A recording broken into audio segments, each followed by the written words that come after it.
नमस्कार, खेत खजाना में आपका स्वागत है।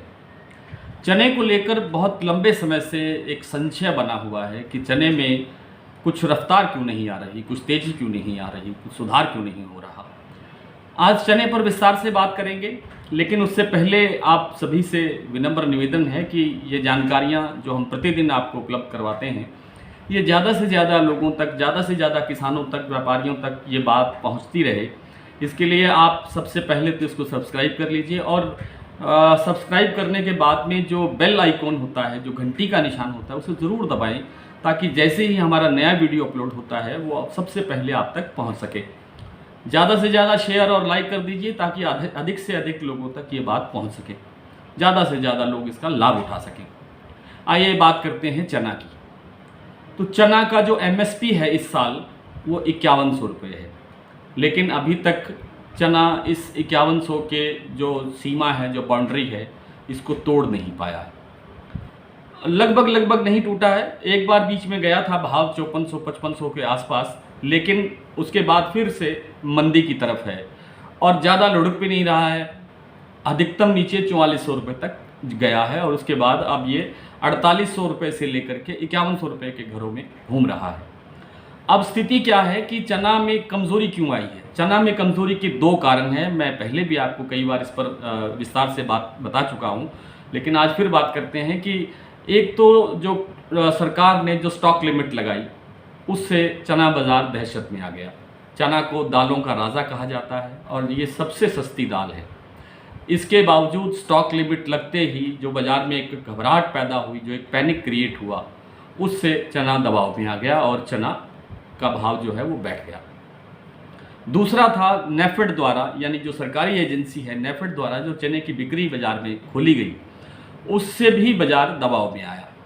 अब वर्तमान जो स्थिति है वो क्या कहती है, चने की दिशा क्या बन रही है, पहले ये जानने से पहले ये जानना ज़रूरी है कि चना हमारे देश में स्टॉक कितना है और चने की फसल कब आएगी। चने की फसल आने में अभी 7 महीने का लगभग समय बाकी है। अक्टूबर के महीने में इसकी बिजाई शुरू होती है और मार्च में जाकर के ये बाज़ार में, मंडियों में उपलब्ध होता है। लेकिन अब तक इस समय जो बाज़ार में जो स्टॉक है देश में, भारत में, वो स्टॉक है करीब 40 लाख टन का। 40 लाख टन में से 10 लाख के आसपास एक अनुमान है, 10 लाख टन के आसपास चना जो है वो किसानों के पास है और 10 लाख टन ही चना जो है वो मिलर्स के, व्यापारियों के और इन एजेंसियों के पास है। और करीब 10 से 12 लाख टन चना अभी भी सरकारी एजेंसियों के पास है, जैसे नेफेड के पास है। और कुछ चना और इधर उधर दाएं बाएं हो सकता है, किसी के पास कुछ आंकड़ा थोड़ा बहुत आगे पीछे भी हो सकता है।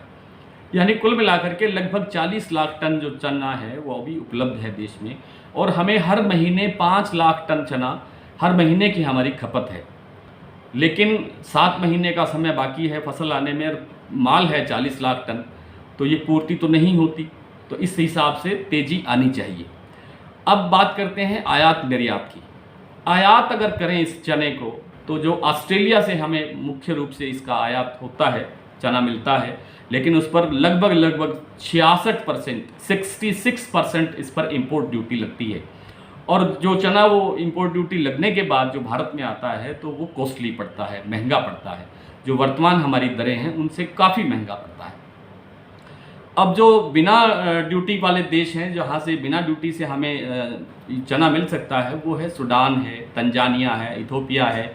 ये कुछ कंट्रीज़ हैं जहाँ से बिना ड्यूटी के भी हमें चना मिल सकता है, लेकिन चना उनके पास भी अवेलेबल नहीं है। वो ज़्यादा से ज़्यादा हमें 1 लाख टन, 1.5 लाख टन चना ही उपलब्ध करवा सकते हैं।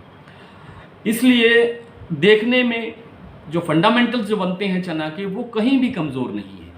सिर्फ एक ही बात का डर है कि अगर कोरोना दोबारा से पांव पसार गया और लॉकडाउन जैसी पोजीशन दोबारा आ गई तो शायद चने में तेज़ी ना बने।